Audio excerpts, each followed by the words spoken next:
राजनीतिक सत्ता जो है हमें क्यों नहीं मिल रही है, हमारा प्रधानमंत्री मुख्यमंत्री क्यों नहीं बनता, हम सत्ता से बाहर क्यों होते हैं।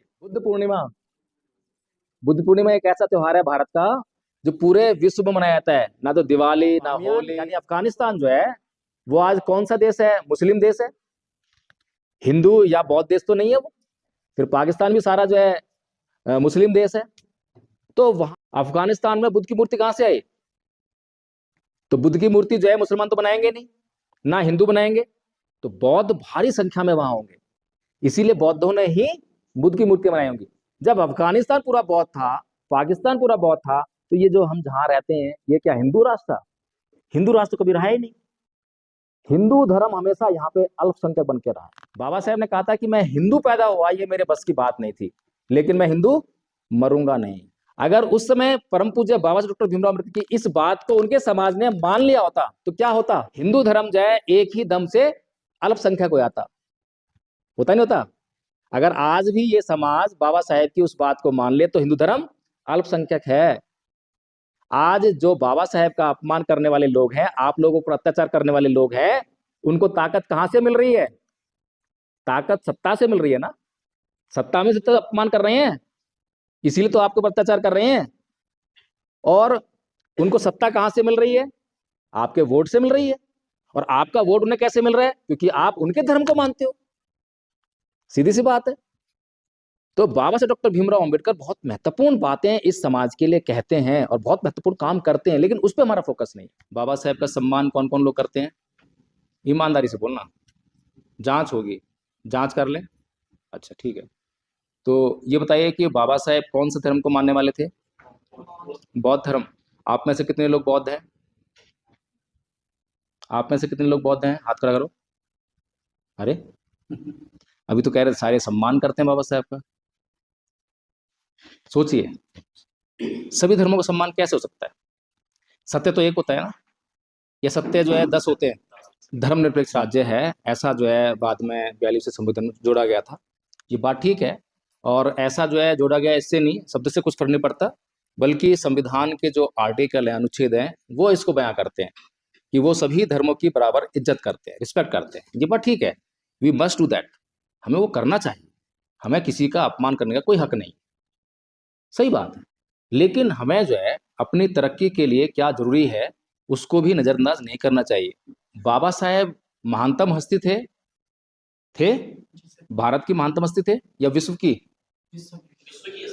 अच्छा, महानता की अगर बात करें तो बाबा साहेब जो है भारत के अंदर आपको उनके बराबर या उनके आसपास कोई महान व्यक्ति दिखाई देता है? कोई नहीं दिखाई देता। इतना बड़ा कद और इतना महान व्यक्ति यदि कोई बात कहेगा तो उस बात को जो है वैल्यू देनी चाहिए नहीं देनी चाहिए? देनी चाहिए। कोई भी काम करता है या कोई भी बात कहता है तो उसको वैल्यू देनी चाहिए। अच्छा, जो महान लोग होते हैं जब भी कोई काम या काम करते हैं या कोई बात कहते हैं तो किसके लिए करते हैं, किसी लिए कहते हैं? अपने लिए तो नहीं करते, है ना। तो इसलिए जब वो महान इसीलिए होते हैं, इसी कारण से महान होते हैं क्योंकि वो अपने लिए ना जीकर वो समाज के लिए जीते हैं। तो महान लोगों में जो है दो तरह के लोग होते हैं।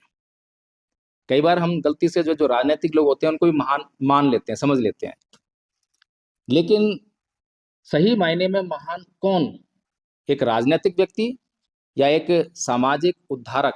राजनीतिक व्यक्ति को आपके हित और अहित से कोई लेना देना नहीं है। आपका भला हो रहा है, आपका बुरा हो रहा है, उससे कोई मतलब नहीं है। उसे किस बात से मतलब है कि आपका वोट उसे कैसे मिले। अगर उसको लगता है कि जिन लोगों के बीच में वो आज बात कर रहा है, बैठा हुआ है, वे लोग शराब पीने वाले लोग हैं, तो वो उनको ये नहीं कहेगा शराब मत पी, कहेगा क्या? क्या करेगा? बल्कि उनको शराब बांटेगा। तो ऐसा व्यक्ति जो है शराब बांटकर जो है समाज का उत्थान कर रहा है या नुकसान कर रहा है? तो जो राजनीतिक व्यक्ति है वो हमारे लिए बिल्कुल भी इंपॉर्टेंट नहीं। एक सामाजिक व्यक्ति, समाज का उत्थान करने वाला व्यक्ति यदि राजनीति करता है तो बहुत इंपॉर्टेंट है। तो बाबा साहेब कैसे व्यक्ति थे? राजनीतिक तो वो भी थे, राजनीति वो भी करते थे, पार्टी भी बनाई, है ना। तो कैसे राजनीतिक व्यक्ति थे? समाज का उत्थान उनके लिए जरूरी था। उन्होंने कभी इस बात की परवाह नहीं की कि मैं जो कह रहा हूं और जो मैं कर रहा हूं, समाज उसको स्वीकार करेगा या नहीं करेगा, समाज क्या कहेगा, समाज को अच्छा लगेगा या बुरा लगेगा। उन्होंने कभी इस बात की परवाह नहीं की। लेकिन एक राजनीतिक व्यक्ति हमेशा जो है इस बात की बहुत परवाह करता है। जब वो मंच पे खड़ा होकर भाषण देता है तो वो इस बात को देखता है कि सामने वाले लोग जो हैं क्या चाहते हैं, तो जो वो चाहते हैं वही बोलता है। ऐसा ही है ना। वो कभी भी वो बात नहीं बोलेगा जो उनको बुरी लग जाए। अगर उसके बोलने में उनका नुकसान होता है तो नुकसान करेगा वो, उससे फर्क नहीं पड़ता। अगर सामने बैठी हुई भीड़ को हिंसा पसंद है तो वो हिंसात्मक ही बोलेगा। लेकिन एक समाज का उत्थान करने वाला व्यक्ति कभी भी गलती से भी कभी गलत काम नहीं करेगा, कभी भी गलत बात नहीं कहेगा। इसीलिए परम पूज्य बाबा साहब डॉक्टर भीमराव अंबेडकर की जो वैल्यू है वो और भी बढ़ जाती है, क्योंकि उन्होंने कभी भी इस बात की परवाह नहीं की कि उनके समाज के लिए जो काम कर रहे हैं, जो बात कह रहे हैं, वो समाज उसको स्वीकार करेगा या नहीं करेगा, समाज को वो अच्छी लगेगी या नहीं लगेगी। तो ऐसे कौन कौन से काम किए बाबा साहेब ने जो समाज को अच्छा नहीं लगा। पहले 1905 में ये मुद्दा आया था। उसके बाद जैसे हमारे भीमराव अम्बेडकर ने मांग की कि एसटी एससी के अलग से सीटें दो, तो उसके बेस पे अगर धीरे धीरे कहीं ना कहीं ये भी हो जाता है कि एसटी एससी का जो देश है अलग ही टूट जाता इंडिया से। मेरे कहने का मतलब ये है। तो वहां पे गांधी जी ने उनको बताया था कि ये चीजें मत करो और हम आपको एक्स्ट्रा सीट देके आप इंडिया में ही रहो और अलग मत करो एसटी एससी समाज को। ये है मेरे कहने का मतलब सर। जी जी, थोड़ा गलती तो नहीं कह सकते हम इसे, उन्होंने हमारे हित के लिए ही कहा था। बट लेकिन अगर इनकेस ये होता तो शायद आज पता नहीं देश का क्या होता है, ये मुझे समझ उसमें सर होना तो वही चाहिए जो गांधी जी ने किया था। अच्छा था इनका कि हाँ जी जी। पर लेकिन इनका भी हमारे जो भीमराव अम्बेडकर थे इनका भी कोई गलत गलत मत नहीं था, क्योंकि हमारे साथ बहुत सारे भेदभाव हो रहे थे सर ना एक्चुअली उस टाइम। जब हम चीजों को अच्छी तरह से नहीं समझते हैं तो हम, जो हमारा बुरा करने वाला व्यक्ति होता है, उसके षड्यंत्र का शिकार हो जाते हैं।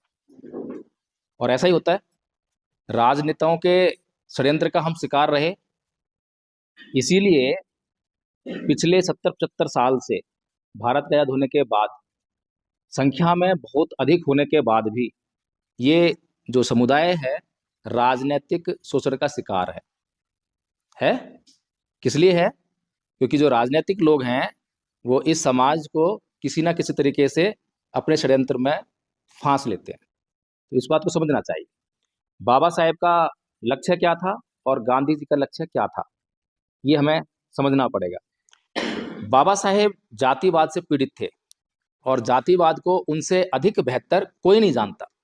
तो बाबा साहेब ने एक बात कही थी कि गांधी जी, दाई और जाई में फर्क होता है, दाई और जाई में फर्क होता है।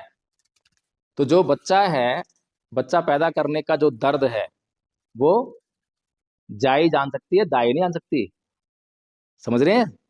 तो तुम दाई हो सकते हो इस समाज की, लेकिन जाई तो मैं हूं। तो समझ में आ रही है बात? तो इसलिए बाबा साहेब को किसी भी पॉइंट पर गलत कहना हमारे लिए तो बस की बात नहीं है। तो गलत कहने के लिए तो पहले तो उनके बराबर स्टडी करना पड़ेगा, उनके बराबर नहीं कुछ तो करना पड़ेगा। अधिकार है हमें, बाबा साहब ने ये कहा ही नहीं है कि तुम कभी सोचना मत, तुम आंखें बंद कर लेना, जो मैं कह रहा हूं उसी को मान लेना, कभी नहीं कहा। हमारा कोई भी महापुरुष, बहुजन समाज का कोई भी महापुरुष कभी भी ये बात नहीं कहता कि आंखें बंद कर लो और जो मैं कह रहा हूं वही मान लो। बल्कि केवल यही एक समाज ऐसा है जिसके महापुरुष ये कहते हैं कि किसी भी बात को इसलिए मत मान लो कि मैं ही कह रहा हूं, उसको पहले जांच लेना, परख लेना, तब मानना। तो हमारे लिए जो है बाबा साहेब बहुत इंपॉर्टेंट हैं। और बाबा साहेब के बाद जितने भी लोग अभी इस समाज में पैदा हुए जो ये दावा करते थे कि हम सामाजिक हैं, हम सामाजिक नेता हैं, कोई सामाजिक नेता दिखाई देता है आपको उनके बाद? कोई दिखाई देता है? क्यों? कांसीराम जी कैसे नेता थे, सामाजिक या राजनीतिक?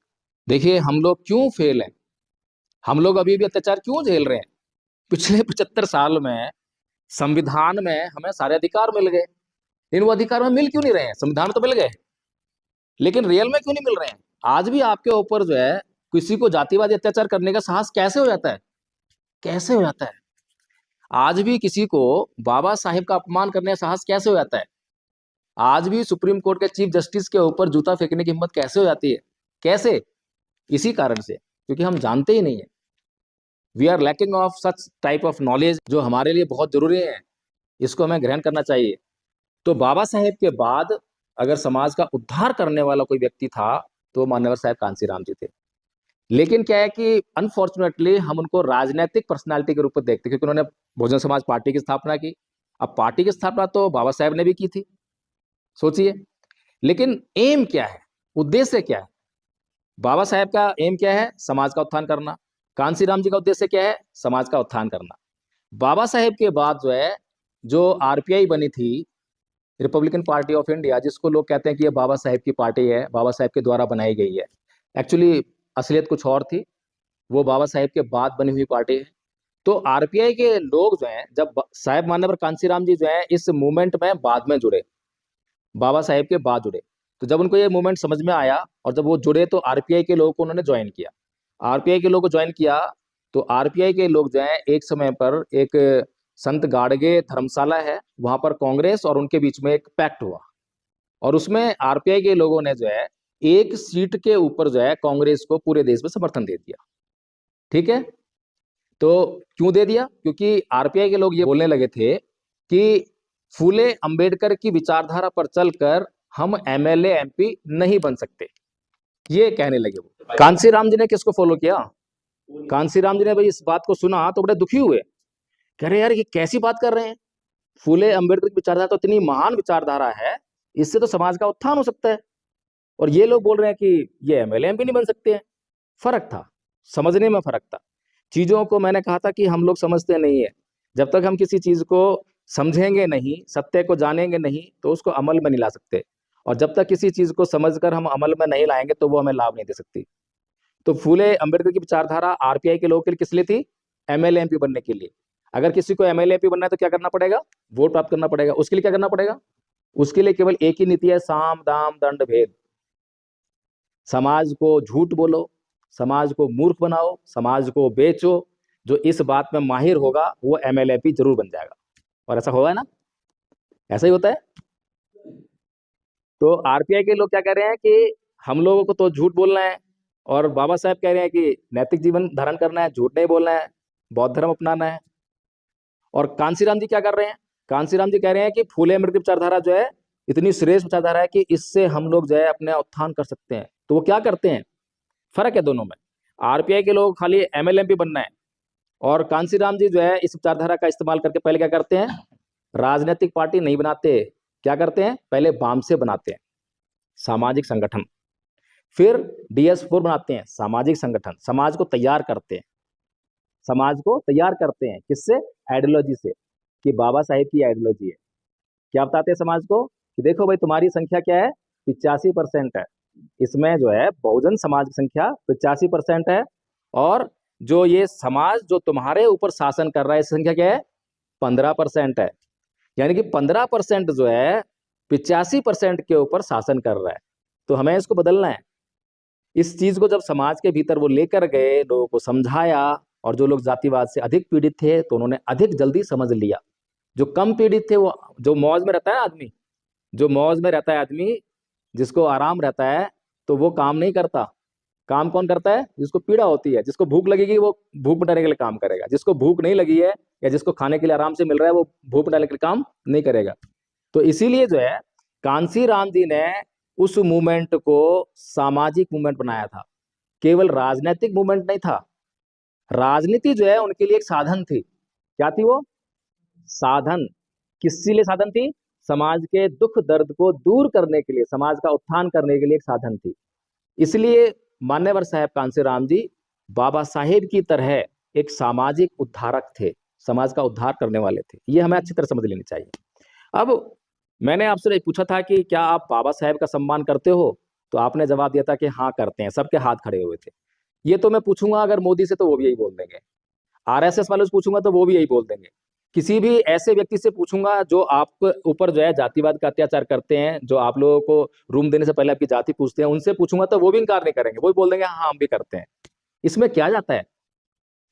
लेकिन सम्मान करना क्या इतना आसान है क्या? सम्मान करना इतना आसान है क्या? बताइए, सम्मान कैसे होता है? आइडियोलॉजी को फॉलो करके। आप तो इतने समझदार हैं, फिर इतने पीछे कैसे रह गए? आपने दो बातें इतनी गजब की कही हैं। तो सम्मान कैसे होता है? सम्मान हुआ हम अपने बुजुर्ग की बात को माने, क्योंकि हमारा बुजुर्ग जो है कभी भी हमारा बुरा नहीं चाहता। ये बात हमें समझ लेनी चाहिए। हमारा बुजुर्ग हमेशा हमारा भला चाहता है।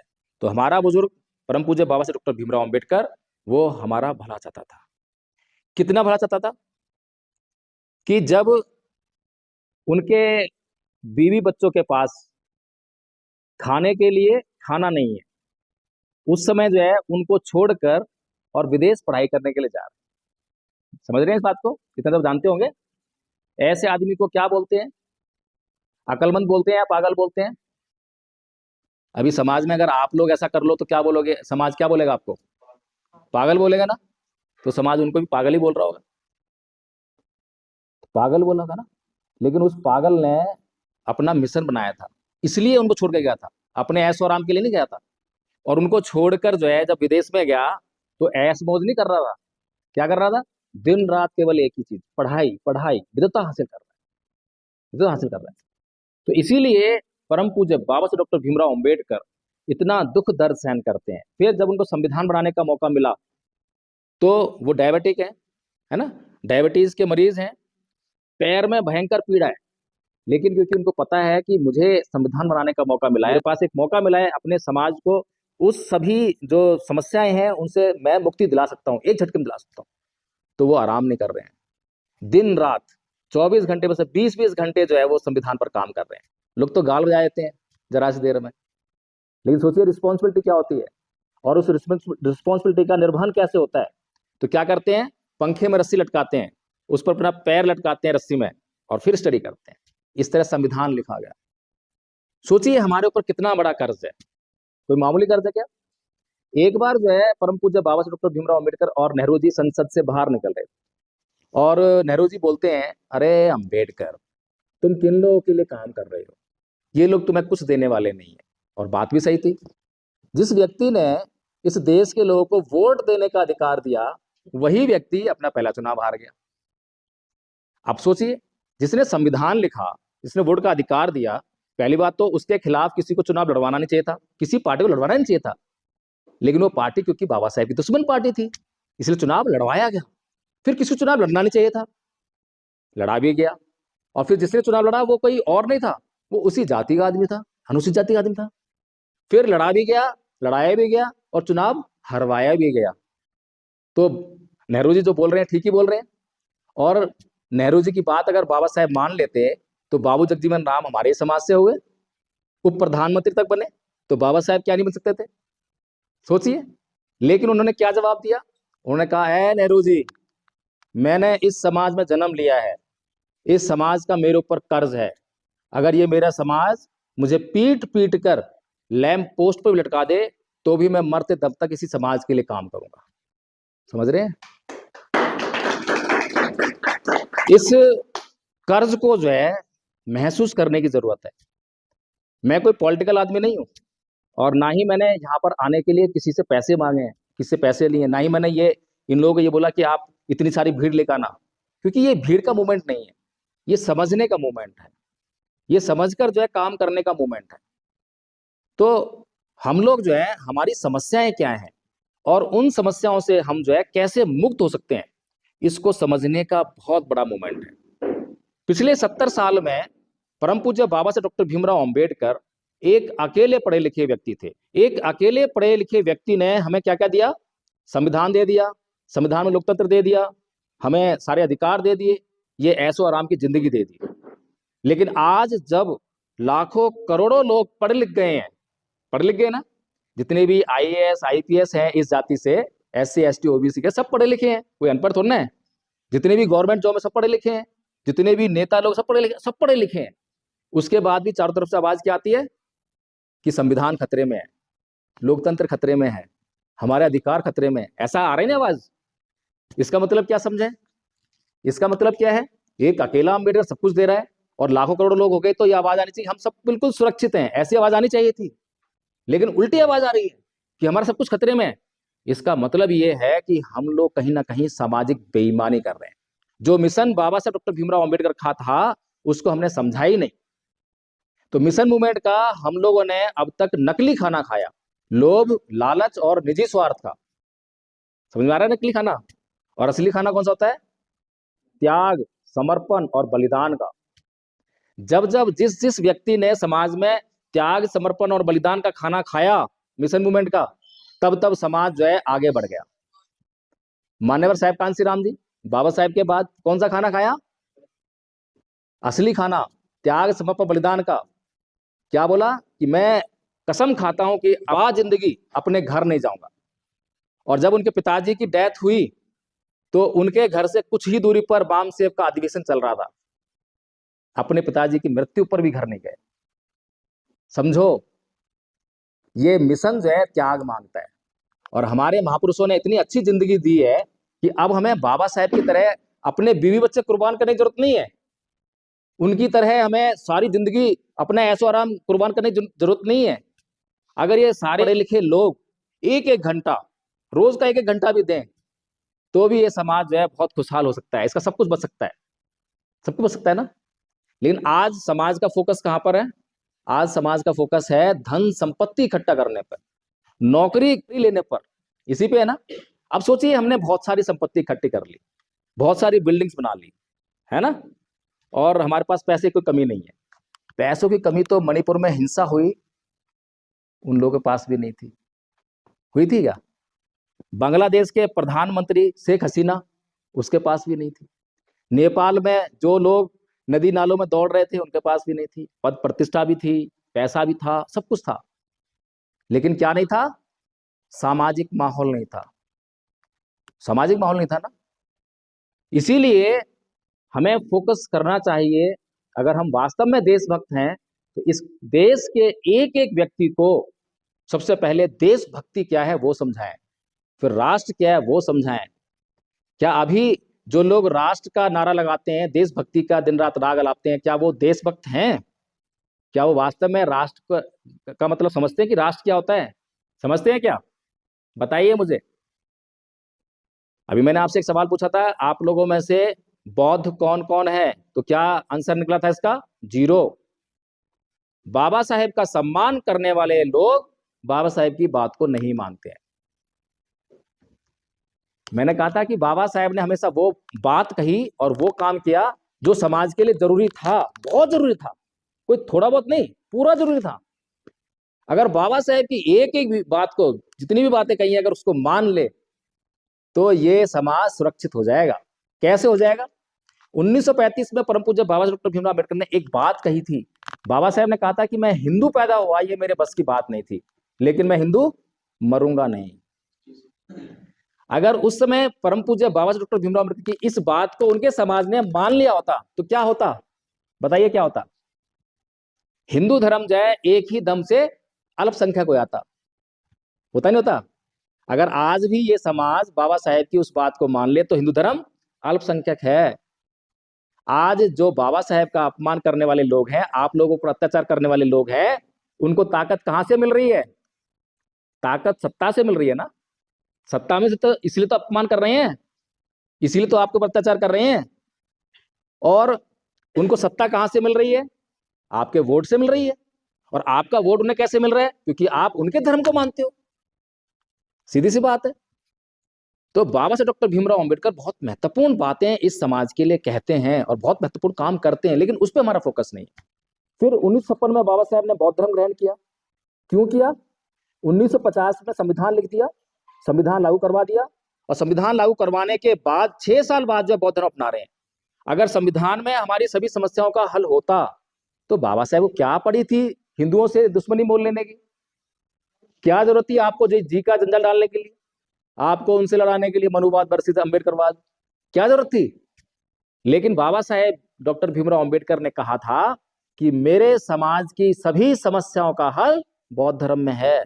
क्यों? क्योंकि जो मान्यवर साहब कांशीराम जी आपको बाद में समझा रहे हैं, वो बाबा साहब पहले ही समझ गए हैं कि ये समाज, कौन समाज? SC ST OBC समाज पहले जो है बौद्ध था या नहीं था? इतिहास पढ़ा है आप लोगों ने? पढ़ा है? तो कैसे बौद्ध थे बताओ? आप लोग बौद्ध थे या हिंदू थे? क्या थे आप? बौद्ध थे। कैसे पता लगा आपको? क्या सबूत है आपके पास? प्रमाण क्या है? ऐसे तो कुछ भी नहीं कह सकते हम। प्रमाण सब कहना चाहिए, क्योंकि हम स्टूडेंट्स हैं। स्टूडेंट्स जो है कोई भी बात कहते हैं तो उसकी वैल्यू होनी चाहिए, और वैल्यू कब होती है, जब हम प्रमाण के साथ में कोई बात कहते हैं। तो अभी आपने जो है अफगानिस्तान में बामियान में जो है, जब तालिबान ने वहां पे आक्रमण करके उस पर कब्जा कर लिया, तो बहुत बड़ी बड़ी मूर्ति थी बुद्ध की बामियान में, आपको पता लगा होगा ना, तोड़ी थी वो, टीवी पे काफी रिपोर्टिंग हुई उसकी जो है। तो बामियान यानी अफगानिस्तान जो है वो आज कौन सा देश है, मुस्लिम देश है, हिंदू या बौद्ध देश तो नहीं है वो। हिंदू और बौद्ध तो वहां देखने को भी नहीं मिलते, सुनने को नहीं मिलते हैं। फिर पाकिस्तान भी सारा जो है मुस्लिम देश है। तो वहां पर जो है बुद्ध की मूर्तियां कहां से आई, अफगानिस्तान में बुद्ध की मूर्ति कहां से आई? तो बुद्ध की मूर्ति जो है मुसलमान तो बनाएंगे नहीं, ना हिंदू बनाएंगे, तो बौद्ध भारी संख्या में वहां होंगे, इसीलिए बौद्धों ने ही बुद्ध की मूर्ति बनाई होंगी।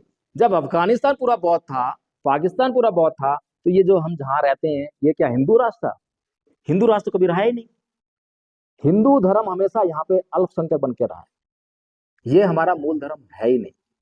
चलिए ठीक है, अब हम इस पचड़े में नहीं पड़ते धर्म के, क्योंकि अभी आपने कहा कि मैं सभी धर्मों की इज्जत करता हूं, लेकिन बाबा साहब ने तो ये कहा ही नहीं। केवल संविधान में ये बात निश्चित की कि सबको अपने अपने धर्म को मानने का अधिकार है, उसको प्रोपेगेट करने का अधिकार है। लेकिन जब बाबा साहब डॉक्टर भीमराव अंबेडकर खुलेआम ये कह रहे हैं कि मैं हिंदू पैदा हुआ, ये मेरे बस की बात नहीं थी, लेकिन मैं हिंदू मरूंगा नहीं, तो क्या इसमें हिंदू धर्म का अपमान हो गया? क्या उन्होंने अपमान किया? नहीं, ये मेरी मर्जी है भाई, संविधान मुझे भी तो वही लिबर्टी दे रहा है, वही फ्रीडम मुझे भी तो है, अधिकार है कि नहीं है? मैं चाहे जिसको मना करूं, चाहे जिसको स्वीकार करूं। इस देश के इतिहास को जब परम पूज्य बाबा डॉक्टर अम्बेडकर ने स्टडी किया, तो उन्होंने पाया कि इस देश का इतिहास जो है दो संस्कृतियों के संघर्ष का इतिहास है, इसके अलावा कुछ नहीं है। एक तरफ ब्राह्मण संस्कृति है, दूसरी तरफ बौद्ध संस्कृति है। ठीक है, जब भगवान बुद्ध ने इस देश में अपने धम्म का प्रचार किया, तो उस धम्म को जो है सबने ग्रहण किया, क्योंकि ये धम्म जो है दवा था, लोगों के दुख दर्द दूर करने का एकमात्र रास्ता था। तो बहुत सारे ब्राह्मण भी इस धर्म का हिस्सा बने। आज भी बहुत सारे ब्राह्मण जो है, अभी पीछे आपने केदारनाथ पांडे नाम सुना होगा, सुना है? केदारनाथ पांडे, जिन्होंने जब धर्म परिवर्तन किया, मूलतः ब्राह्मण परिवार में पैदा हुए, सारे वेद पुराण सबका अध्ययन किया, लेकिन जब वो किसी बौद्ध भिक्षु के संपर्क में आए और बौद्ध धर्म का अध्ययन किया, तो हिंदू धर्म छोड़ दिया, बौद्ध धर्म ले लिया, और उनका नाम क्या हुआ? राहुल सांकृत्यायन, महापंडित राहुल सांकृत्यायन, ये तो सुना होगा नाम। तो ब्राह्मण थे। तो ऐसा नहीं है कि ये केवल जो है बाबा साहेब के लोगों का धर्म है, जैसा कि लोग ये आरएसएस के लोग बहुत प्रचारित करते हैं कि ये तो छोटे लोगों का है, नीच लोगों का है, अछूत लोगों का है, एससी एसटी का है। ऐसा नहीं है, ये विश्व धर्म है। भारत का ऐसा कौन सा फेस्टिवल है जो पूरा विश्व मनाता है? कौन सा फेस्टिवल है? बुद्ध पूर्णिमा। बुद्ध पूर्णिमा एक ऐसा त्योहार है भारत का जो पूरे विश्व में मनाया जाता है, ना तो दिवाली ना होली। ठीक है, तो कहने का मतलब ये है कि परम पूज्य बाबा साहब डॉक्टर भीमराव अंबेडकर ये बात जो है हमसे क्यों कह रहे हैं कि हमें जो है बौद्ध धर्म स्वीकार कर लेना चाहिए। उसके दो कारण हैं। पहला कारण है राजनीतिक कारण। ठीक है, क्योंकि बाबा साहब ने ये कहा था कि political power is the master की ऑफ ऑल योर प्रॉब्लम्स, है ना, your all problems can be solve by this political power. ठीक है ना, ये चीज कही कि राजनीतिक शक्ति जो है हमारी सभी समस्याओं की चाबी है। तो राजनीतिक सत्ता कैसे मिलेगी? राजनीतिक सत्ता जो है हमें क्यों नहीं मिल रही है? कौन बताएगा इसका जवाब? कौन देगा? हमें राजनीतिक सत्ता क्यों नहीं मिलती? हमारा प्रधानमंत्री, मुख्यमंत्री क्यों नहीं बनता? क्या कारण है? हम सत्ता से बाहर क्यों होते हैं? सत्ता लेने के लिए वोट चाहिए, और वोट एक नहीं चाहिए, बहुत सारे चाहिए। और किन लोगों का चाहिए? उन लोगों का चाहिए जो कि विभिन्न जाति, विभिन्न धर्मों, विभिन्न भाषाओं, विभिन्न क्षेत्रों, भाई इतने बंटवारे हैं कि उनको इकट्ठा करना, जो इकट्ठा कर लेगा वही सत्ता हासिल कर लेगा। सीधी सी बात है, यूनाइट करना मुश्किल है। तो जो यूनाइट कर लेता है वो सत्ता मिल जाती है, जो यूनाइट कर लेगा वो एमएलए बन जाएगा, जो यूनाइट कर लेगा एमपी बन जाएगा। तो बाबा साहेब इस बात को जानते हैं। बाबा साहेब जानते हैं कि ये समाज जो है हजारों जातियों में बटा हुआ है। किसको? एससी एसटी ओबीसी को पहले तो पहचान करते हैं, आइडेंटिफाई करते हैं ना कि ये तो पहले बौद्ध थे, है ना। तो उसको यूनिफाई करने के लिए, उसको यूनाइट करने के लिए क्या कह रहे हैं, क्या मूल मंत्र दे रहे हैं कि जैसे छोटी मोटी नदी और नाले मिलकर महासमुद्र का, जब समुद्र मिल जाते तो महासमुद्र का निर्माण करते हैं, वैसे ही ये छोटी मोटी जातियों में बटा हुआ विकराल समाज जब ये अपनी जातियों को समाप्त करके बौद्ध बन जाएगा तो ये एक महासमुद्र का निर्माण करेगा। तो फिर सत्ता कहां रहेगी? दूर रहेगी क्या? मैंने कहा था कि हमारा महापुरुष और विशेष तौर पे बाबा साहेब जो भी बात कह रहे हैं बहुत अध्ययन के बाद कह रहे हैं, बहुत गहरी रिसर्च के बाद कह रहे हैं और हमारे लिए बहुत इंपॉर्टेंट है। एक तो कारण क्या हुआ, मैंने 2 कारण बोले थे कि 2 कारण थे बौद्ध धर्म अपनाने के। पहला कारण पॉलिटिकल, ठीक है। दूसरा कारण क्या था? दूसरा कारण था कि बौद्ध धर्म एक दवा है, बौद्ध धर्म एक दवा है और बाकी के धर्म एक तरफ और बौद्ध धर्म एक तरफ। क्योंकि बाकी के धर्मों का अगर आप अध्ययन करेंगे उसके इतिहास का तो आपको मिलेगा कि लोभ, लालच और हिंसा के आधार पर उनका प्रचार हुआ। एम आई राइट और रॉन्ग? इस्लाम को आप जानते ही हैं, हिंदू धर्म का भी प्रचार चल ही रहा है। ईसाईयत को आपने देखा है खूब अच्छी तरह से, कितना वॉयलेंस हुआ है, किसके लिए? धर्म के लिए। और फिर कार्ल मार्क्स को यह कहना पड़ा कि धर्म अफीम का नशा है? लेकिन बाबा साहेब क्या कह रहे हैं? बाबा साहेब कार्ल मार्क्स की उस बात से इत्तेफाक नहीं रखते थे। तो बाबा साहेब कह रहे हैं कि धर्म नैतिक जीवन का आधार है। अब कौन गलत है कौन सही है? कार्ल मार्क्स सही है या बाबा साहेब सही है? अगर बाबा साहेब सही हैं तो बाबा साहेब की विचारधारा का प्रचार क्यों नहीं हो रहा?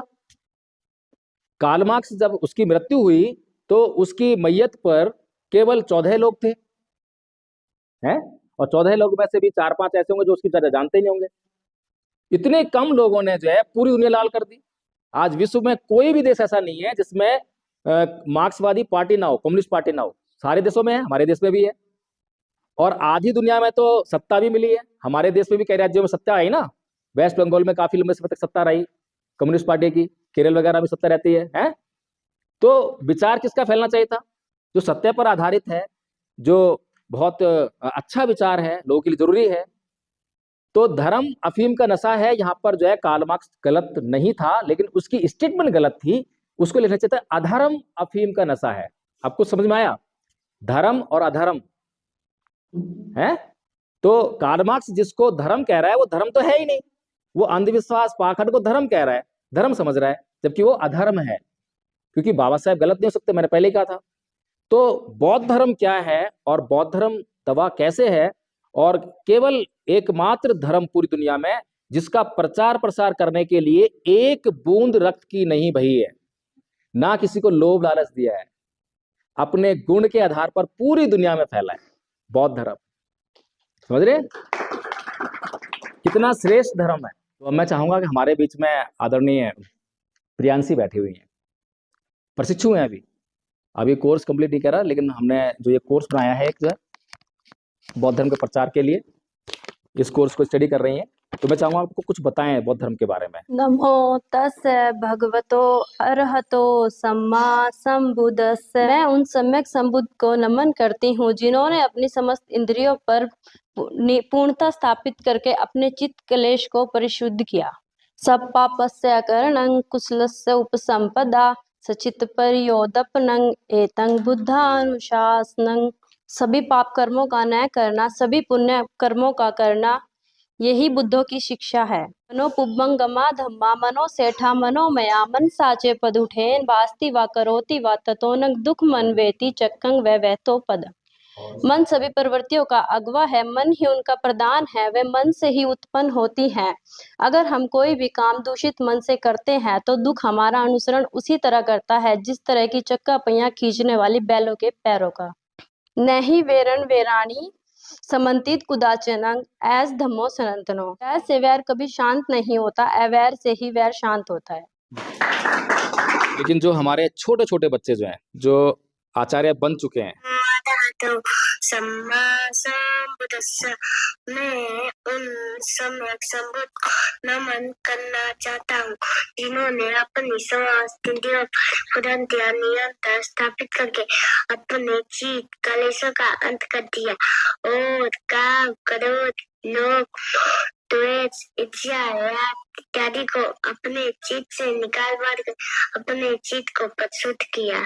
मनो पुबंगमा धम्मो बुद्धसेट्ठा मनो मय मनसा च पदुतेन भासति वा करोति वा तत्तो ये कितने छोटे बच्चे हैं? सब पाप समझ में आया है कि ये जो बौद्ध धर्म है क्या क्या इसमें ऐसा है जो इसको एक भी बूंद जो है रक्त की नहीं बहानी पड़ी और पूरी दुनिया इसको एक्सेप्ट कर रही है। अभी आपने यूक्रेन और रूस का युद्ध देखा, अभी वो बैठ के जो क्या कर रहे हैं, समझौता कर रहे हैं, शांति स्थापित करने के लिए इसको बंद करने की बात कर रहे हैं। यही बात जो है बुद्ध ने जब कहा है कि ना ही वेरेन वेराणी समन्ति द्वाचनंग अवेरन च समन्ति ऐस धमोसनंतनो, कि वैर से कभी वैर शांत नहीं होता, अवैर से ही वैर शांत होता है, यही सनातन नियम है। जब बुद्ध ये कह रहे हैं और 2500 साल पहले कह रहे हैं, तो अगर ये दोनों लोग जो हैं, अभी खाली दोनों नेताओं की नाक का सवाल था, वहां की दोनों देशों की पब्लिक नहीं चाहती थी, कितनी हानि इनको उठानी पड़ी, और रिजल्ट क्या हुआ? कौन जीता? कोई नहीं जीता। और हारा कौन? दोनों हार गए, दोनों हार गए। और बुद्ध के धम्म में कौन जीतता है? दोनों जीतते हैं। हारता कौन है? कोई भी नहीं हारता। कितना श्रेष्ठ धर्म है, कितना कल्याणकारी धर्म है। कुछ लोग कहते हैं कि हम तो नास्तिक बनकर जी लेंगे, हमें किसी धर्म की जरूरत नहीं है। नंबर लाइन जानते हैं? नंबर लाइन पर 0 बीच में है, एक तरफ जो है नेगेटिव नंबर्स हैं, दूसरे पॉजिटिव नंबर्स हैं। नेगेटिव नंबर्स अंधविश्वास और पाखंड है, तो अंधविश्वास पाखंड हमने छोड़ दिया, हम 0 पर आ गए। लेकिन अगर 0 पर रहेंगे और प्लस में नहीं जाएंगे तो क्या होगा? संभावना क्या है? कभी भी नेगेटिव में घुस जाएंगे। संभावना तो प्लस की तरफ भी है, लेकिन हमारे जीवन में हम अगर सोचें कि बहुत जल्दी क्या घटता है, भगवान बुद्ध धम्मपद में गाथा कहते हैं, अभित्रेत कल्याणे पापा चतंग निवारिये दंदंग ही करोति पुण्यं पापस में रमते मनो, कि शीघ्रता कीजिए पुण्य कर्म करने में, क्योंकि जल्दी ही मन जो है पाप में डूबने वाला है। क्योंकि हम हर क्षण कुछ ना कुछ कर रहे हैं, या तो पाप कर रहे हैं या पुण्य कर रहे हैं, दोनों काम एक ही वक्त में नहीं कर सकते। अगर पाप कर रहे हैं तो पुण्य नहीं कर रहे हैं, और पुण्य कर रहे हैं तो पाप नहीं कर रहे हैं। ठीक बात है ना? तो इसीलिए जो है हमें ये समझना चाहिए कि जो बुद्ध का धम्म है वो प्लस वाली नंबरिंग है, प्लस वाली नंबरिंग है। फिर आपका जो प्रश्न था कि पुनर्जन्म पर है, एक मिस्ट्री बनी हुई है, लेकिन इसको जो है हम लोग कभी भी ये नहीं कहते हैं कि आप मान लीजिए, क्योंकि बुद्ध का धर्म जो है स्वयं से अनुभव करने का धर्म है, कुछ भी मानने का तो है ही नहीं। भगवान बुद्ध कभी भी नहीं कहते कि मान लीजिए। भगवान बुद्ध तो साफ साफ कहते हैं कि मेरी शरण में भी ये मानकर मत चले आना कि भगवान बुद्ध बहुत सुंदर बोलते हैं, भगवान बुद्ध बहुत सुंदर दिखते हैं, भगवान बुद्ध का धम्म जो बहुत अच्छा है, बहुत सुना है, इससे कोई फायदा होने वाला नहीं है। सबसे पहले इस धम्म की जांच कर लेना, ये जांच कर लेना कि जो मार्ग बताया जा रहा है वो तुम्हारा कल्याण कर सकता है या नहीं कर सकता। जब ये जांच कर लो और तुम्हें लगे, ये पता लगे कि हाँ ये कल्याण हो सकता है, तभी तुम मेरी शरण में आना। क्योंकि अगर तुम बिना जांच किए, बिना संदेह मिटाए, बिना प्रश्न किए मेरी शरण में आ भी गए, तो तुम्हें मैं मार्ग बताऊंगा, तुम उस पर चल नहीं पाओगे, क्योंकि बिना श्रद्धा के कहाँ चल पाता आदमी। और जब जिस टीचर के भीतर, जिस बात के भीतर हमारी श्रद्धा आ जाती है, तो उसके बाद हमारा डेडिकेशन आता है, श्रद्धा से डेडिकेशन आता है। और जब हम किसी भी बात को, किसी भी काम को डेडिकेटेड हो जाते हैं, तो क्या होता है? काम हो ही जाता है। सीधी सी बात है, सफलता की तो और कोई दूसरी बात ही नहीं है। तो इसीलिए भगवान बुद्ध जो है पहले महामानव है, पहले महामानव।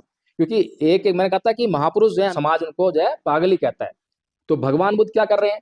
भगवान बुद्ध से पहले जो और भी लोग तपस्या करते थे ना, ऋषि मुनि तपस्या करते थे, तो काय के लिए करते थे? वो स्वर्ग की खोज के लिए, कि उनको स्वर्ग जाना है, और किस लिए? सुख प्राप्त करने के लिए, और किस लिए? अप्सराओं के लिए। यही तो रहते हैं उनके खोज के विषय। लेकिन पहली बार जो है संसार में एक महामानव हुआ, जो ना तो स्वर्ग की खोज में गया, ना अप्सराओं की खोज में, ना सुख की खोज में। किसकी खोज में गया? दुख की खोज में गया। वो पहला व्यक्ति जो दुख की खोज में गया। तो समाज क्या कहेगा उसको? अरे पागल है यार, लोग तो सुख चाहते हैं और ये दुख चाह रहा है? तो क्यों चाह रहा है वो दुख जो है? पहले वो दुख को परिभाषित करते हैं। क्यों करते हैं? अगर ये मोबाइल जो है मैं किसी कमरे में रख दूं और आपको बोलूं कि जाओ मोबाइल ले आओ, और आप मोबाइल कभी देखा नहीं आपने, ले आओगे मोबाइल? नहीं लेके आओगे। लेकिन अगर मैं मोबाइल को थोड़ा परिभाषित कर दूं, उसको डिफाइन कर दूं, देखो मोबाइल ऐसा होता है, टच करो तो ऐसे लाइट जलेगी, चौकोर होगा, इतना बड़ा होगा, तो थोड़ी देर में ले ही आओगे। सीधी सी बात है ना? इसीलिए सबसे पहले हमें जो है दुख को पहचानना आना चाहिए। इसीलिए भगवान बुद्ध ने दुख को पहले डिफाइन किया। क्या कहा? जाति भी दुखा, जरा भी दुखा, व्याधि भी दुखा, मरणम भी दुखं, शोक परिदेव दो मनस्यु पाया सापी दुखा। यम्पि छंगने लभति तम्पि दुःखं पियहि विपयोगो दुःखो अपियहि संपयोगो दुःखा संकितेन पचुपादान खंदापि दुःखा। यानी कि जन्म लेना दुख है दुख होता है, फिर रोग दुख है, बुढ़ापा दुख है, मरना दुख है, प्रियजन जब बिछड़ते हैं तो दुख होता है, अप्रियजन जब मिलते हैं तो दुख होता है, जो चीज हम चाहते हैं नहीं मिलती है तो दुख होता है। कुल मिलाकर 5 स्कंदों से निर्मित यह शरीर दुखों का घर है। अब दुख को पता लग गया भाई दुख क्या है, तो दुख पता लग गया तो दुख को कोई अपने पास में रखेगा, दुख को नष्ट करेगा, उसके कारणों को नष्ट करेगा। इसीलिए भगवान बुद्ध ने दुख का कारण क्या है उसको पहचाना। तो क्या बोलते हैं, अनेक जाति संसारं संधा विसंग अनिविसंग गह कारक विसंतो दुखा जाति पुनः पुनः गह कारक दिठोसी पुनः गहंग न कहासी सब बातें फासु का भग्गा गह कूटम विसंकितम विसंखार गतंग चित्तंग तड़हान खय मत जगा। कि मैं अनेक जन्मों तक भटकता रहा, खोजता रहा, ढूंढता रहा, अनुसंधान करता रहा और बार बार दुखों में पड़ता रहा, लेकिन हे घर बनाने वाली तृष्णा, अब मैंने तुझे देख लिया है और अब तू दोबारा घर नहीं बना पाएगी, क्योंकि मैंने घर बनाने वाली तृष्णा यानी कि उसको नष्ट कर दिया है। मेरा चित्त संस्कार रहित हो गया है, संस्कार से मुक्त हो गया है। सीधी सी बात है। तो पुनर्जन्म का मतलब समझ में आ गया। पुनर्जन्म कैसे हो रहा है, जैसे ही हमारे भीतर तृष्णा उत्पन्न होती है तो पुनर्भव होने लगता है, वही पुनर्जन्म है। हम मर गए हैं तो मर के पीछे छूट रहा, क्योंकि अगर मैं किसी से पूछूं आप लोगों से, क्योंकि आप लोगों को तो अभी इतना ज्ञान नहीं है, सभी प्राणी जन्म लेते हैं, हम मनुष्य हैं, मनुष्य के अलावा बहुत सारे प्राणी, कुत्ते बिल्ली जानवर वगैरह सारे प्राणी हैं।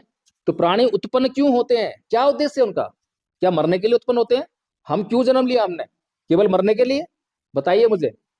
अभी हम लोग आप लोग इतने मेहनत कर रहे हैं, पढ़ाई लिखाई करेंगे, फिर नौकरी करेंगे उसमें मेहनत करेंगे, फिर धन संपदा इकट्ठा करेंगे उसको बचाने में मेहनत करेंगे, फिर बच्चों को, फिर एक दिन मर जाएंगे। क्या मरने के लिए हमने जन्म लिया था, क्या इतनी मेहनत करने के लिए जन्म लिया था? बताइए। नहीं, जन्म का लक्ष्य है, उत्पन्न होने का लक्ष्य है, जीवन का लक्ष्य है निर्वाण को प्राप्त करना। क्या बोले भगवान बुद्ध कि मैं अनेक जन्मों तक भटकता रहा, जब भी जन्म लोगे तो क्या मिलेगा, दुख मिलना है। लेकिन हम तो सुख के पेरे में फंसे हुए हैं।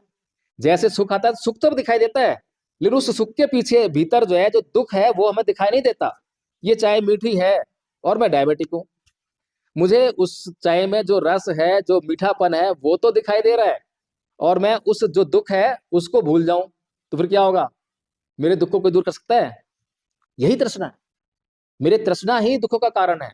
इसीलिए भगवान बुद्ध एक बात और कहते हैं, बताने से निहितानि चै सोमसानि भवति नंतनो ते सोत स्था सुखे सिनो ते वे जाति जरूपगनारो। कि सुख के फेरे में पड़ा हुआ मनुष्य बार बार दुखों में आ गिरता है, सुख के फेर में।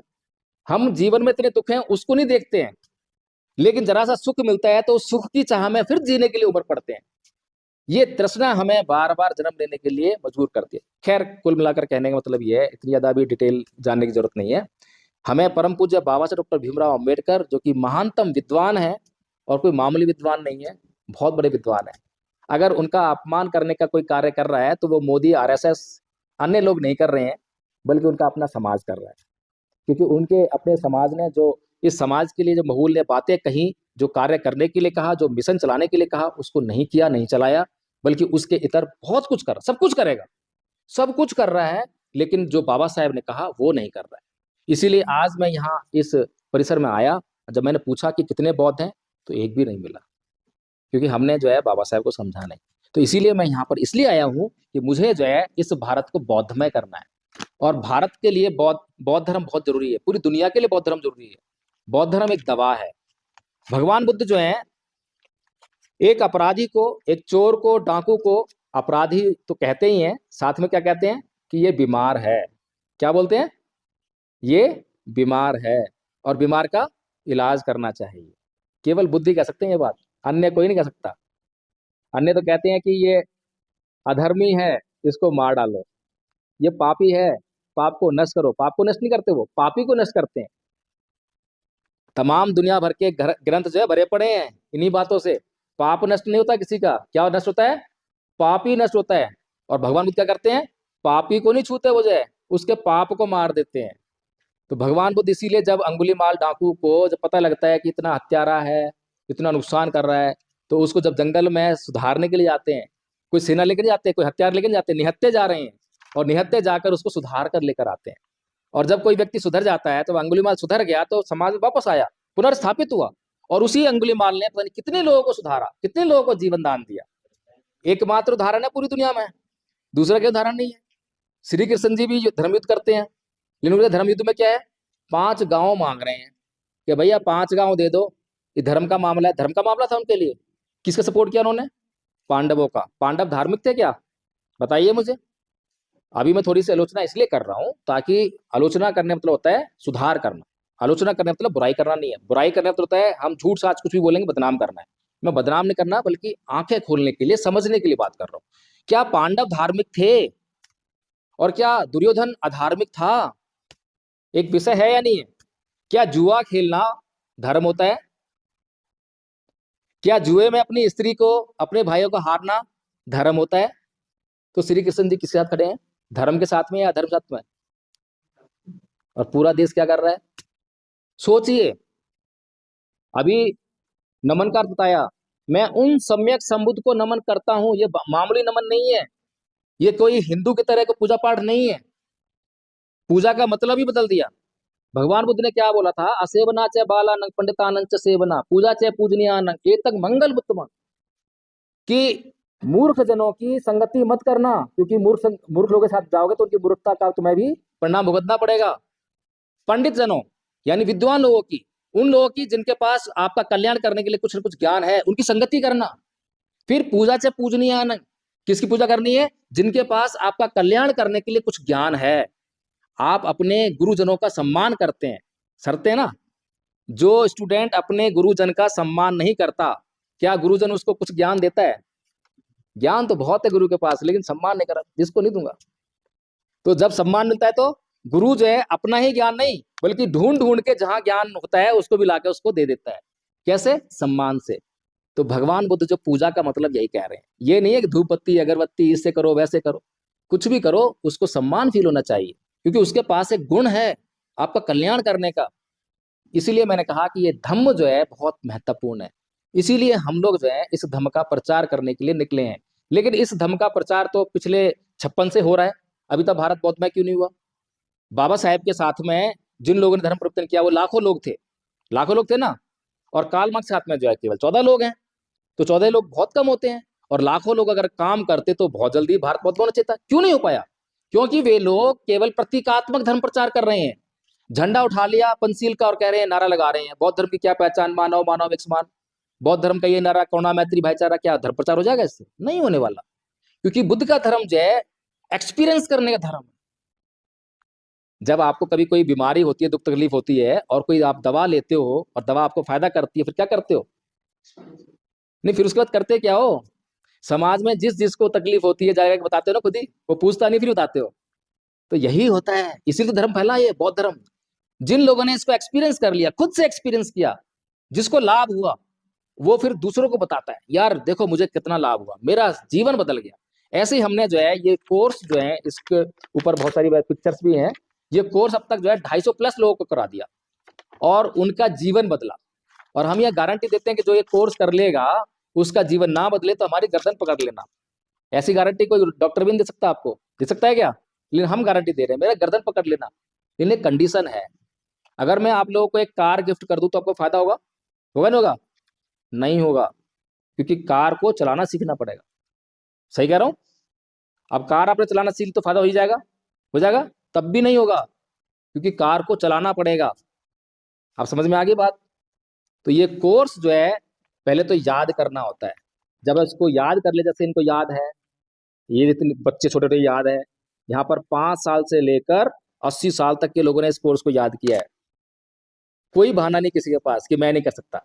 अनपढ़ महिलाओं ने, अनपढ़ पुरुषों से लेकर प्रोफेसर तक, PhD तक लोगों ने इसको कोर्स को किया है और सबको फायदा हुआ है। एक छोटी सी घटना बताता हूं आपको कि कैसे फायदा होता है। हमारे एक साथी हैं, दिल्ली पुलिस में जॉब करते हैं। तो वो हमारे साथ में, हम दोनों हस्बैंड वाइफ, और वो दोनों हस्बैंड वाइफ जो है तो पार्क में सुबह सुबह मिला करते थे, एक्सरसाइज कर रही। उसके बाद जो यही धर्म की हम जो थोड़ी सी एक गाथा याद कर रहे थे। तो वो गाथा जो है उनको सुना रहे थे, वही सिखा रहे थे। उन्होंने सीख भी ली थी, याद कर ली थी, अर्थ भी याद कर लिया था। अकोछी मंगा बदी मंगा जिनी मंगा आसी में ये चत्तंग उपनयन की व्यंग्य संग न संबत्ति। उसने मुझे मारा, उसने मुझे डांटा, उसने मुझे लूट लिया, उसने जीत लिया, जो ऐसा अपने मन में रखते हैं उनका वैर कभी शांत नहीं होता। ये गाथा उनको याद करा दी थी। एक बार उनकी मैडम का फोन आया, प्रकाश जी घर पे आ जाइए। 3 दिन से बोलचाल नहीं है। अब सोचिए 3 दिन से बोलचाल नहीं, कितनी गंभीर समस्या पैदा होगी। हम लोग घर पे गए तो वो ड्यूटी से वापस आए थे और मैडम उनके लिए पानी लेकर आई। तो क्या बोलते हैं कि अगर ये लोग घर पे ना आए होते तो ये पानी का गिलास तेरे मुंह पर देकर मारता। इतना गंभीर समस्या। तो मैंने उनसे केवल एक बात पूछी कि आदरणीय जी ये बताइए, हम हर रोज सुबह सुबह एक गाथा याद करते हैं, उसका मतलब क्या है, बस इतना बता दीजिए। इतना पूछना था और उनके चेहरे से गुस्सा बिल्कुल छू, चेहरे पर मुस्कान आ गई और उसके बाद वो पानी का गिलास लिया, पी लिया और बिल्कुल नॉर्मल। सोचिए क्या हुआ और क्या हो रहा है। क्या हमारे देश में, इस दुनिया में हर कोई इस समस्या से पीड़ित नहीं है? क्या हर एक घर में ये समस्या नहीं चल रही है? लेकिन हम तो बुद्ध के धम्म को प्रतीकात्मक लेके चले, सिंबॉलिक बना रखा है, पूजा पाठ करने के साथ बना रखा है। ये पूजा पाठ करने के लिए नहीं है, ये जीवन में अपना एक्सपीरियंस करने का है। हर क्षण जो है मैं क्या कर रहा हूं उसको समझने का धर्म। अगर इतना मैंने कर लिया तो मेरे जीवन से पाप कम होता रहेगा, पुण्य आता रहेगा। मतलब अच्छे जो काम है वो बढ़ेंगे और गलत काम जो है कम होते रहेंगे। फिर मेडिटेशन पर आधारित है। केवल बुद्ध ने ये टेक्निक दी है। अभी आपको कोई भी आपका बुजुर्ग जो है जब काम करने के लिए कहता है क्या बोलता है? ध्यान से करियो। ध्यान मतलब क्या होगा? With full focus. जो काम दिया उसी पे फोकस रहना चाहिए। अब ये फोकस हमारा अधूरा है, इसीलिए हमारी स्टडी कम है? अब जो लोग जर्नल क्लास से कंपटीशन करते हैं, जो एग्जाम देते हैं, उनकी रैंक कितनी जाती है? उनके लिए नंबर कितने चाहिए? बहुत ज्यादा चाहिए। हम लोग को रिलैक्स मिलता है तो कम नंबर चाहिए। ऐसा क्यों? हमारे अंदर कोई क्वालिटी नहीं है क्या? क्वालिटी है क्या? नहीं है, सब कुछ है हमारे अंदर, लेकिन हम अपने भीतर की क्वालिटी को पहचान नहीं पा रहे। बुद्ध के धम्म को जो अपना लेगा, इस पे हमने लिखा है, देखिए, क्षमा करना सीखिए, सहनशील बनिए, धैर्य रखिए, अप्रमादी रहिए। अप्रमादी क्या है? जो मैंने संकल्प ले लिया, जब तक वो संकल्प पूरा ना हो मैं चैन से नहीं बैठूंगा। यही तो एक कारण है। हमारा लक्ष्य ही छोटा होता है। लक्ष्य क्या है? एससी की कितनी लिस्ट आती है? इतनी, हाँ बस इतना लेना है। अब वो उतना भी ना पाता। अगर जनरल वाले का लक्ष्य क्या है? उतना, और भाई उतना नहीं आ गया तो नौकरी मिलेगी, उतना है, उससे ज्यादा लेना है। लक्ष्य, बाबा साहब कहते हैं लो एम इज क्राइम, छोटा लक्ष्य अपराध है। कहने के लिए आदरणीय साथियों, बच्चों, बहुत कुछ है मेरे पास, लेकिन बहुत समय लग जाएगा। मैं आप लोगों को, ठंड का समय है, मुझे पहले ही आगाह कर दिया गया था आदरणीय मुरारी जी ने, फिर भी मैंने आप लोगों का इतना बहुमूल्य समय लिया है, इसके लिए मैं क्षमा प्रार्थी हूँ, आपको जो भी कष्ट हुआ है। लेकिन मैं आप लोगों से ये उम्मीद करता हूँ कि परम पूज्य बाबा साहब डॉक्टर भीमराव अम्बेडकर के प्रति जो है सच्चाई से कृतज्ञ होइए, कृतज्ञता को समझिए, उस कर्तव्य बोध को समझिए। अगर आप लोग इसको समझ गए, इस मूवमेंट को समझ गए, तो हम लोग जो कार्य कर रहे हैं वो बहुत जल्दी सफल होगा। नहीं समझे तो सफलता तो मिलेगी, आज नहीं तो कल। आरएसएस की स्थापना 1925 में हुई थी, 2014 में उनको सत्ता मिली थी। 100 साल तक उन्होंने जो है मेहनत करी, अनवरत मेहनत की, और उन्होंने पॉलिटिकल पार्टी नहीं बनाई, सामाजिक कार्य किया, धार्मिक कार्य किया। और उनका जो कार्य है वो झूठ पर और कल्पनाओं पर आधारित है। झूठ पर और कल्पनाओं पर आधारित कार्य को भी उन्होंने समाज में फैला दिया, और हमारा कार्य सच्चाई पर आधारित है। बताइए, एक भी बात मैंने गलत कही आपको? कितना इंपॉर्टेंट बातें कही, लेकिन इसका प्रचार नहीं हो रहा है। जब इसका प्रचार नहीं होता फैलेगा क्या? झूठ का प्रचार हो, झूठ फैलेगा, सत्य का प्रचार हो, सत्य फैलेगा। सीधी सी बात है। सत्य बड़ी जल्दी हार मान जाता है, क्योंकि सत्य को मानने वाले लोग, अच्छे लोग जो हैं, डर जाते हैं, घबरा जाते हैं, संघर्ष से हत्या डाल देते हैं। लेकिन चोर उचक्के और झूठ बोलने वाले लोग कभी हथियार नहीं डालते, कभी सरेंडर नहीं करते, दिन रात लगे रहते हैं, तो कामयाब होते हैं। सीधा सा मूल मंत्र है। तो ठीक है, मैंने अपनी बात समाप्त कर दी है। और जिन लोगों को ये कोर्स करना है, ये पंपलेट मुझसे ले ले और अपना जो है नाम नंबर मुझे लिख कर दे दीजिए। आप जो है इस कोर्स में जो है, बहुत छोटा कोर्स है, 2-3 दिन लगेंगे, आराम से करेंगे और कराएंगे हम। जिम्मेदारी हमारी है, हम केवल ये कहते हैं अपनी सहमति दीजिए। आप बोलिए कि आपको रात के 12 बजे टाइम है, तो रात के 12 बजे आपकी व्यवस्था करेंगे। वैसे हमारी गूगल मीट चलती है, गूगल मीट से सब कुछ सिखाया है। जो है सुबह चलती है 5 से 8, दोपहर को 3 से 4:30 चलती है, शाम को जो है 7 बजे से 10 बजे चलती है। गूगल मीट जुड़िए, आप केवल 15 मिनट एक बार वाचन करिए और क्विट कर दीजिए। स्टूडेंट्स है ना, आपका टाइम नहीं खराब करेंगे, ठीक है ना। और जब ये आप कोर्स कर लेंगे और इसको आप समझ लेंगे, फिर दूसरों को भी कराइए, बताइए दूसरों को कि ये कितना इंपॉर्टेंट है, हमारे समाज का मिशन क्या है, बाबा साहब का मिशन क्या है, हम लोग, हमारे दुख कैसे दूर हो सकते हैं। तो इससे हमें दोनों दुख दूर होने वाले हैं। राजनीतिक दुख जो है वो भी दूर होगा, और जो आध्यात्मिक दुख जो है, मानसिक दुख जो है, वो भी दूर होगा। तो ठीक है, मैं अपनी बात की समाप्त करता हूँ। बहुत बहुत साधुवाद, धन्यवाद।